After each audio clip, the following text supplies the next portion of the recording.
Jimmy. If we're going to do this review show, we have to pick a game that is a great game to start off with. I agree, Alex. It's got to make us look professional. A game that's really fun and also pretty simple.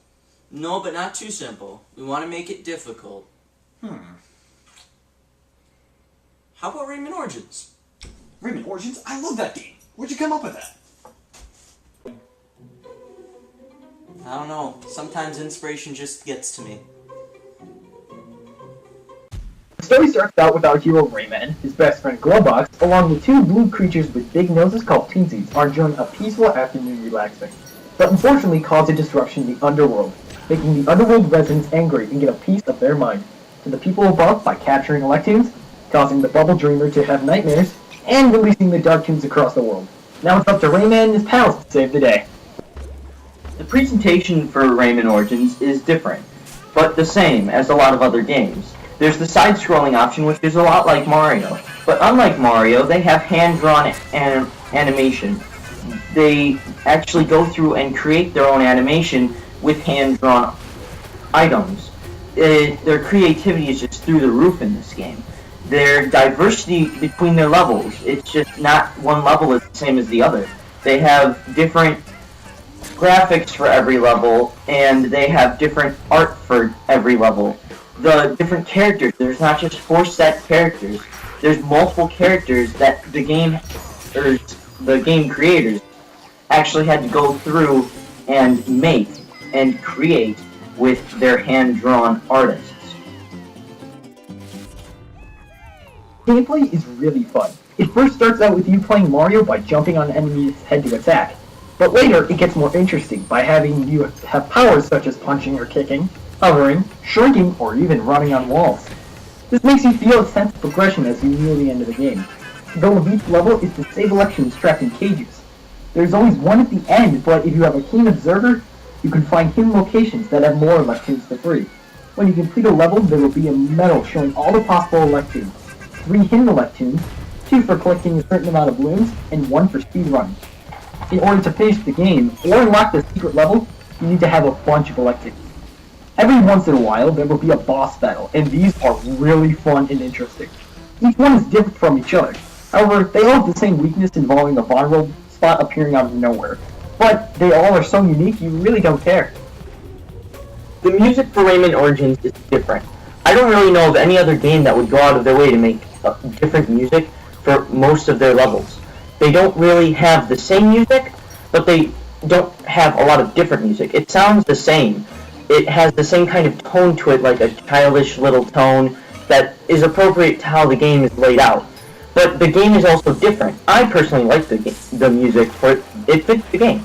I don't know of a lot of game companies that actually go out of their way and make their own music to actually fit the style of their game.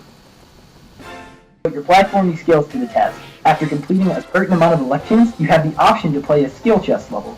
Each one is really difficult, involving a chest running away from you, and you have to chase them. If you finish the level, you're rewarded with a red skull tooth. There are a total of 10 teeth, which means there are a total of 10 skill chest levels. The problems with this game, there aren't that many, but the difficulty spikes are obnoxious. If you're a casual gamer, you're gonna get so frustrated with this game. You have such an easy first level, but then it takes a spike and just you can't figure out how to beat the game eventually. The last level is insanely difficult. Keeping track of your character on screen, that's a whole other problem I found.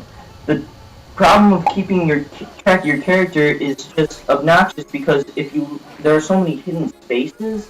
If you look away from your character for like a couple seconds, you won't be able to find it because odds are because there are so many hidden areas, your character has gone into one of those, and then all of a sudden you're dead and you have to restart the level.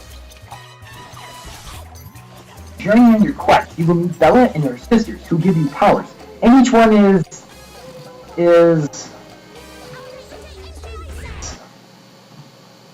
what's the word? Come hither. Oh, there we go. However, I am curious of how they got their design. Not that I'm complaining, of course. After you collect all the skull teeth and give them to the gravedigger at the Snoring Tree, you are then able to go to the hardest level of the game. the Land of the Living Dead. Now this level is so difficult, and it will put every single skill you have done to the test. With 4 people, it is nearly impossible. But I found it easier to do it with a single player. And when you finally beat this level, you will feel a huge sense of accomplishment, making you feel like the master of this game. And this feeling causes it to be totally worth the struggle you went through. Yes! Yes! Yes! Yes! Yes! Did you just beat the game? Probably. Yes! In conclusion, Rayman Origins is a fantastic platformer with a simple story to follow, awesome gameplay, challenging and fun skill chest, and not to mention the amazing Land of the Living Dead and the pretty nice nymphs. It's also got some great music, some good presentation, and a very small amount of problems. But still, if you see it in stores, I definitely recommend to go buy it. Alright, see you guys next time. On the A&J Gameshow. Don't forget to subscribe.